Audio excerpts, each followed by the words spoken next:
त्र्यम्बकं यजामहे सुगन्धिं पुष्टिवर्धनम् उर्वारुकमिव बन्धनान् मृत्योर्मुक्षेऽयमामृतात् स्वाहा। ॐ अग्निमीळे पुरोहितं यज्ञस्य देवमृत्युजं होतारं रत्नधातमं स्वाहा। ॐ राष्ट्राय स्वाहा इदं राष्ट्राय इदन्न मम। ॐ रामाय स्वाहा इदं रामाय इदन्न मम। हम युगों युगों से राम की आराधना कर रहे हैं, राष्ट्र की आराधना कर रहे हैं। राम राष्ट्र है, हमारा राष्ट्र राम है, राम से है।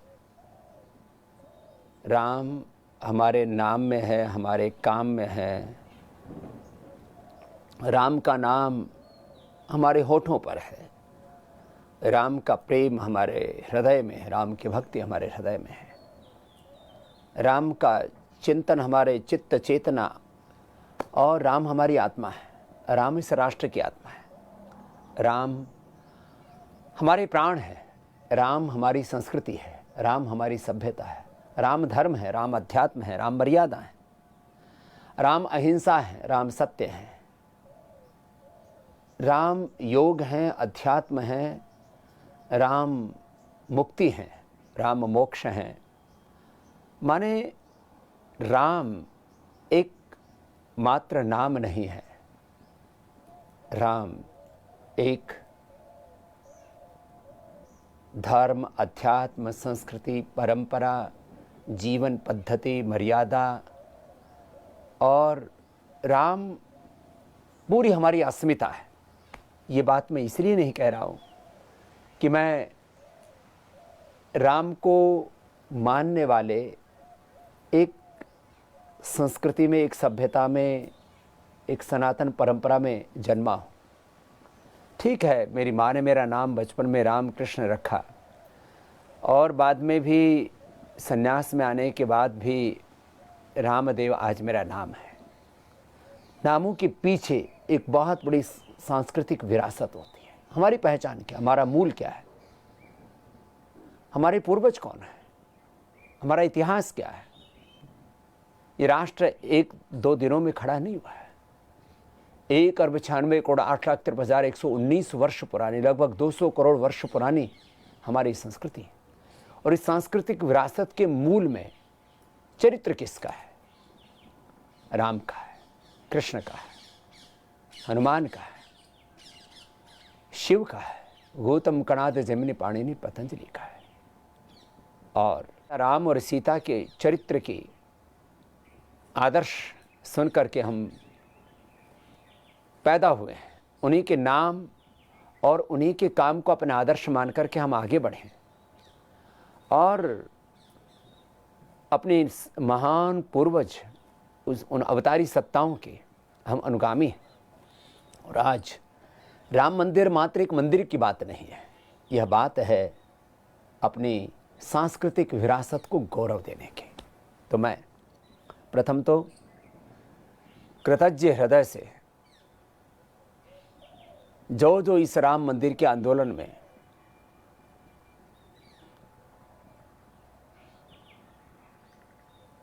दिवंगत हो गए, शहीद हो गए, अपने प्राणों की आहुतियां दे दी।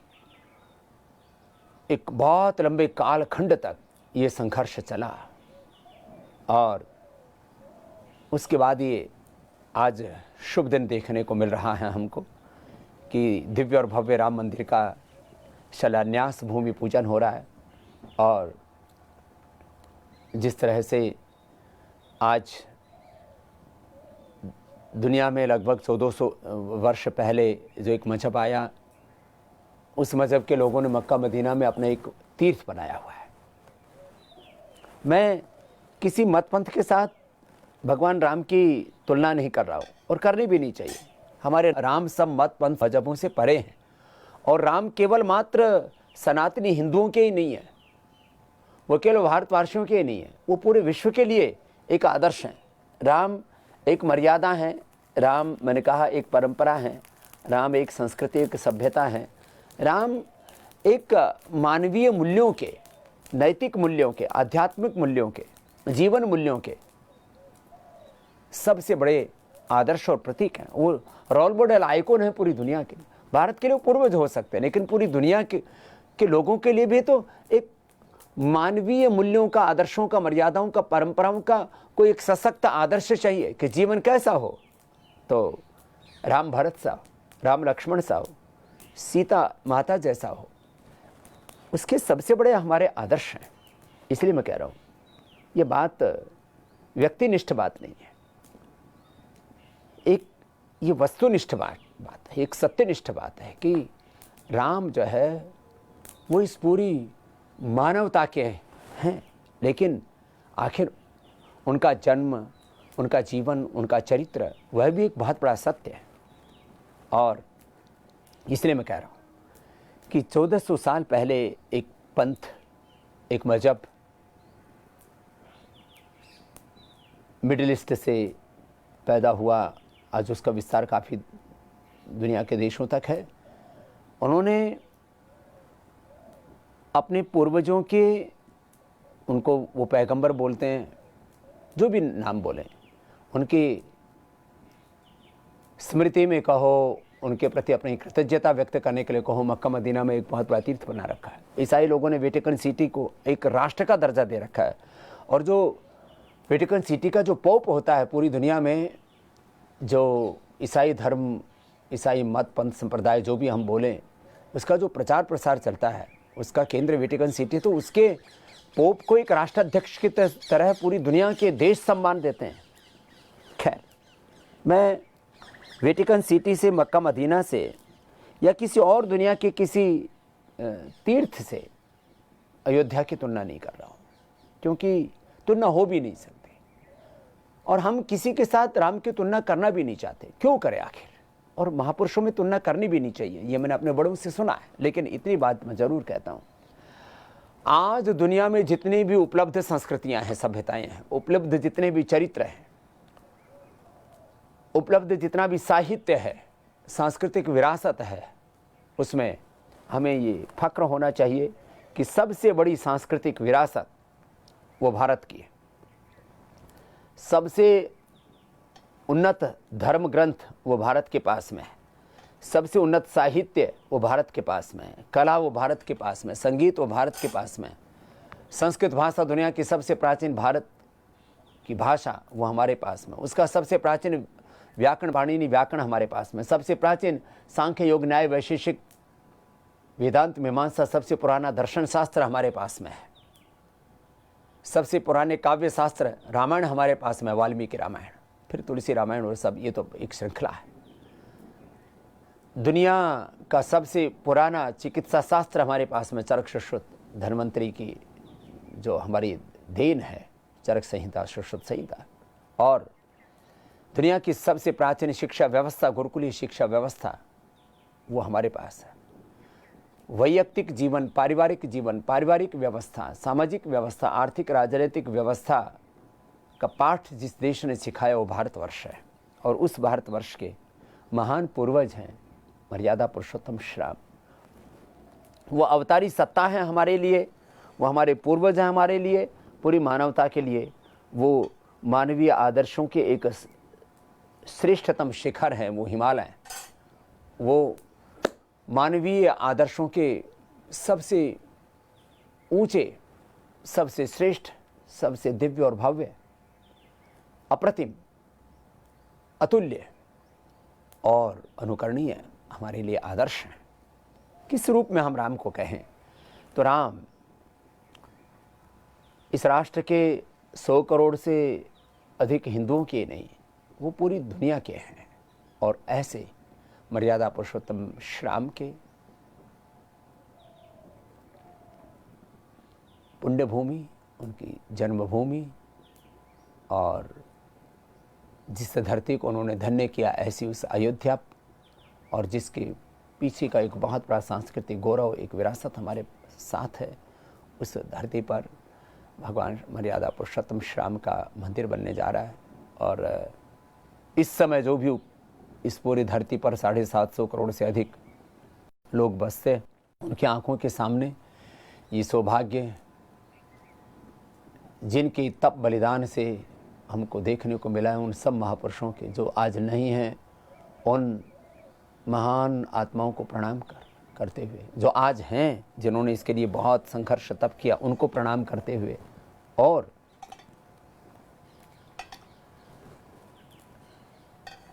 उन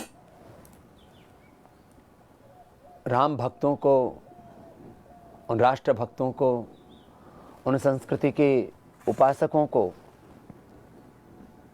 संस्कृति के साधकों को, उन राम सेवकों को जो आज हैं हमारे बीच में, उन धर्म सत्ता और राज सत्ता के भी जो आज शिखर पर हैं, उन लोगों को भी इस बात के लिए कृतज्ञतापूर्वक साधुवाद देते हुए, उनका अभिनंदन करते हुए, और भारत के सबसे बड़ी न्याय के मंदिर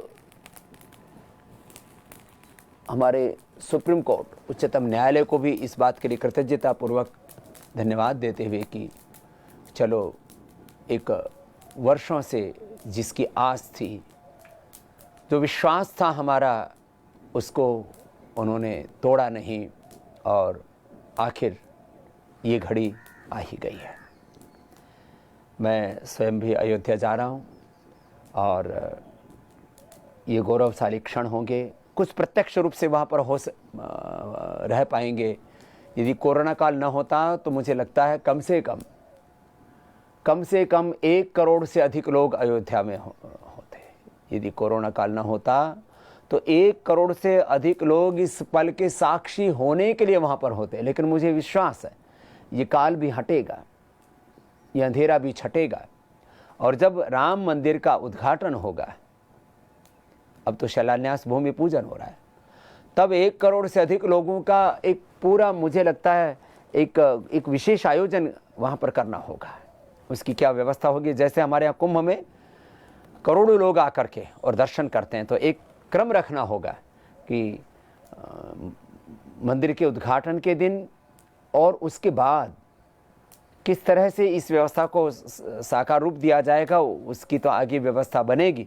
लेकिन जो नहीं जा पाएंगे 5 अगस्त को, वे अपने घरों में रह करके टीवी के माध्यम से, विज्ञान ने सारी दूरियों को कम कर दिया है, तो घर पर रह करके ही भगवान राम के प्रति अपनी कृतज्ञता व्यक्त करें। अपने घरों में दिए जलाएं, हवन करें। जैसे मैंने कहा, हम प्रतिदिन वेद के मंत्रों से आहुतियाँ देते हैं। ओम अग्निर्ज्योतिर्ज्योतिरग्नि स्वाहा, ओम सूर्यो वर्चो ज्योतिर्वर्चः सूर्यः स्वाहा, ओम भूरग्नये प्राणाय स्वाहा, ओम भूर्वायुवे अपानाय स्वाहा, ओम स्वरादित्याय व्यानाय स्वाहा। हम अलग अलग मंत्रों से आहुतियाँ देते हैं, वेद की ऋचाओं से हम आहुतियाँ देते हैं, और संकल्पित होते हैं कि हम इस धर्म के लिए, संस्कृति के लिए, राष्ट्र के लिए अपना सर्वस्व आहूत करने के लिए प्रतिबद्ध है। ओम अग्ने व्रतपते व्रतम चरिष्यामि तच्छकेयम तन्मे राध्यताम इदम अहम अनृतात् सत्यम उपैमि स्वाहा। और हम राष्ट्र के योगक्षेम के लिए प्रतिदिन आहुति देते हैं। उमा ब्रह्मण ब्राह्मणो ब्रह्मवर्चसी जायतम आराष्ट्रे राजन्य शौरैशव्योति व्याधि महारथो जायतम दोधेन वोढ़ा नड्वानासुः सप्तिः पुरंधरयोषा जिष्णुअथेष्ठा सभेयो युवास्य यजमानस्य वीरो जायताम निकामे निकामेनः पर्जन्य वर्षतु फलवत्यो नौषधयः पच्यन्ताम योगक्षेमो नः कल्पताम स्वाहा। हम राष्ट्र के योगक्षेम के लिए आहुति देते हैं। हम राष्ट्र के लिए आहुति देते, ओम राष्ट्राय स्वाहा इदम राष्ट्राय धन्न मम। तो हमने आहुति दी, ओम रामाय स्वाहा इदम रामाय धन्न नमः। हमारा तन मन धन जीवन सब राम के लिए है। राम मात्र एक मंदिर नहीं है, मैंने कहा, राम मात्र एक अयोध्या नहीं है। राम हमारे कण कण में है, राम हमारे रोम रोम में, राम हमारे अस्तित्व, हमारे प्राण चित्त चेतना आत्मा में है। इसलिए तो गोस्वामी तुलसीदास जी महाराज जी भी कहते हैं, सिया राम मैं सब जग जाने, करो प्रणाम जोड़ी जुग पाणी, हरि व्यापक सर्वत्र समाना। ईशवास्यमिदं सर्वम ओम वासुदेवः सर्वम, ओम सर्वम खलुइदं ब्रह्म। राम उस सर्वज्ञ, सर्वव्यापक, सर्वशक्तिमान, उस शाश्वत के प्रतिनिधि, उनके अवतारी सत्ता है। माने हम राम के उपासक होने के साथ साथ एक सर्वज्ञ सर्वशक्तिमान उस परात्पर ब्रह्म के भी उपासक हैं, और हम उस भगवान के यंत्र शाश्वत के प्रतिनिधि बन करके हम राम के सच्चे अनुगामी उपासक, उनके वंशज बन करके हम अपने पूर्वजों की परंपरा को जीवंतता देने के लिए प्रतिबद्ध हैं और संकल्पित हैं। इस भाव चेतना के साथ राम को अपने तन में, मन में, प्राणों में, हृदय में बसा करके मुझे जैसे राम ने जीवन जिया है ऐसे मर्यादित जीवन जीना है। राम, मैंने कहा, मर्यादा है, राम तप है, राम त्याग है। हमें जीवन में तप और त्याग को, सेक्रीफाइस को, बलिदान को, मैं क्या योगदान दे सकता हूँ इस मानवता के लिए, इस राष्ट्र के लिए, पूरी समष्टि के लिए, इस संकल्प के साथ जीवन को जीना है। तो मैंने कहा राम मर्यादा है तो हमें मर्यादित जीवन जीना है। राम तप त्याग है, हमें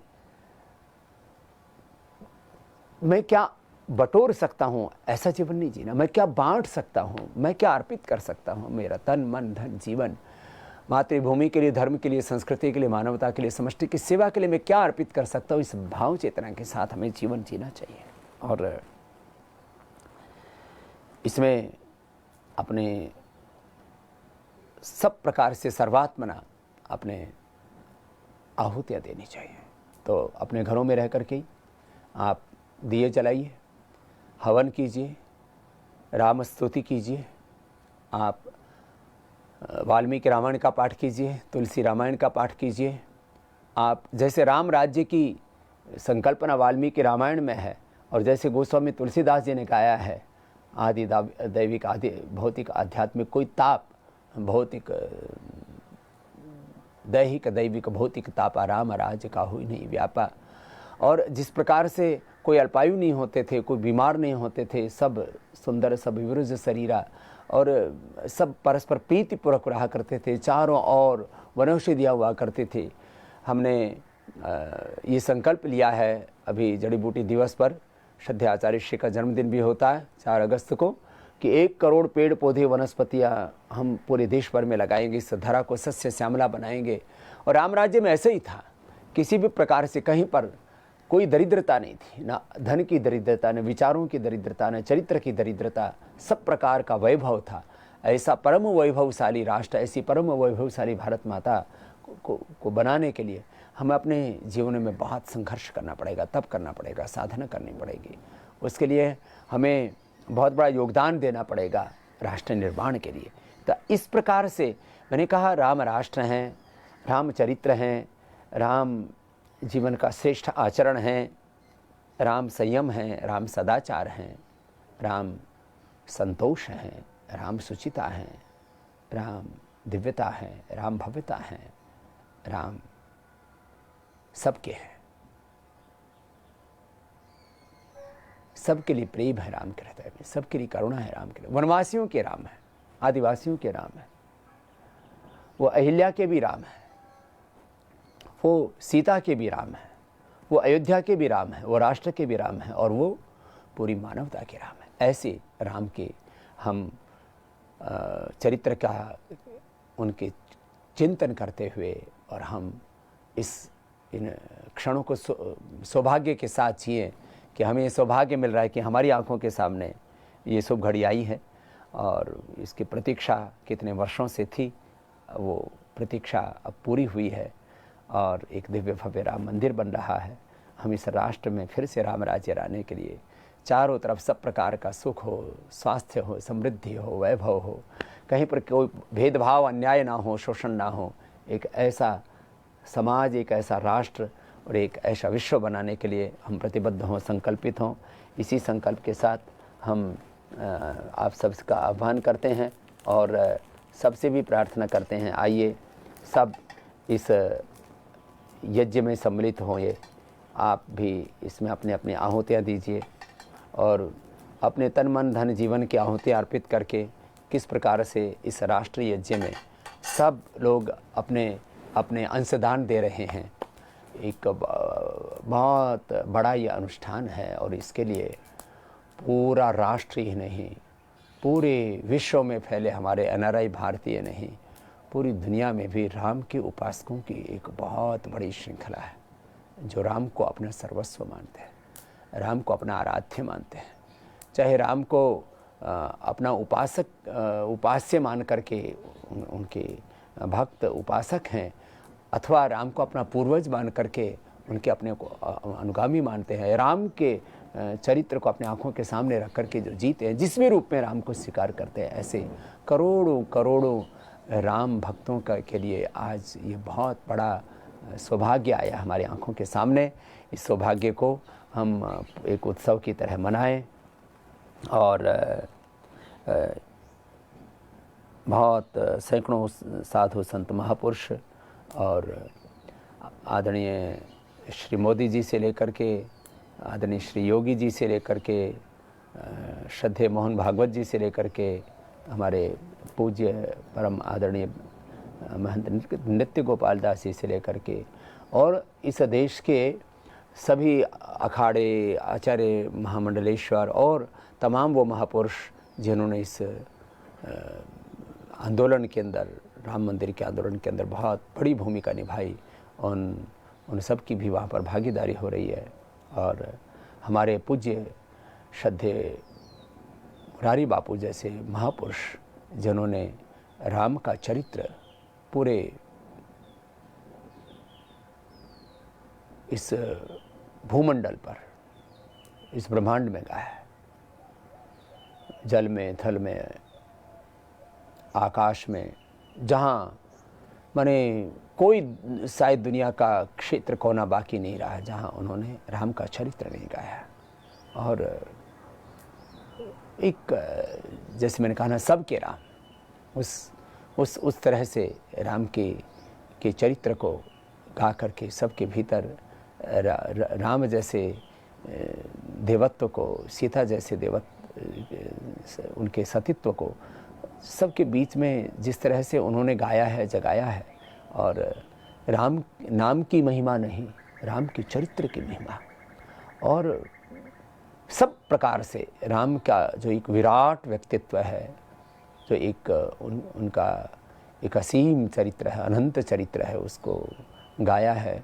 हम सब सौभाग्यशाली हैं, ऐसे महापुरुषों का हमें आशीष प्राप्त है। और पूज्य बापू ने राम मंदिर के लिए जैसे आह्वान किया, तो बापू श्री के शिष्यों ने मात्र 2-3 दिन के अंतराल में 18 करोड़ से अधिक के उन्होंने कहा कि ये तुलसी दल इस राम मंदिर की सेवा के लिए उन्होंने अर्पित किए।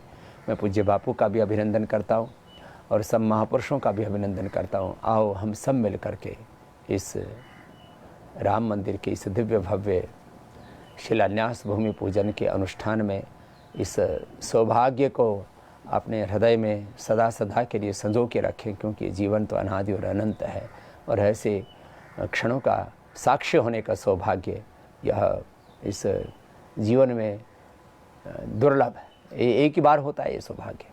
अभी शिलान्यास हो रहा है, भूमि पूजन हो रहा है, उद्घाटन भी होगा, और हम सब मिल करके राम मंदिर बनाने के साथ साथ राम जैसा चरित्र भी इस राष्ट्र का बनाएं, इसके लिए हम संकल्पित हों।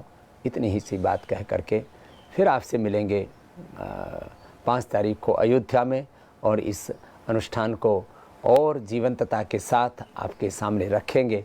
और मैं सबसे आह्वान करूंगा, आप भी आस्था के साथ जुड़े रहिए।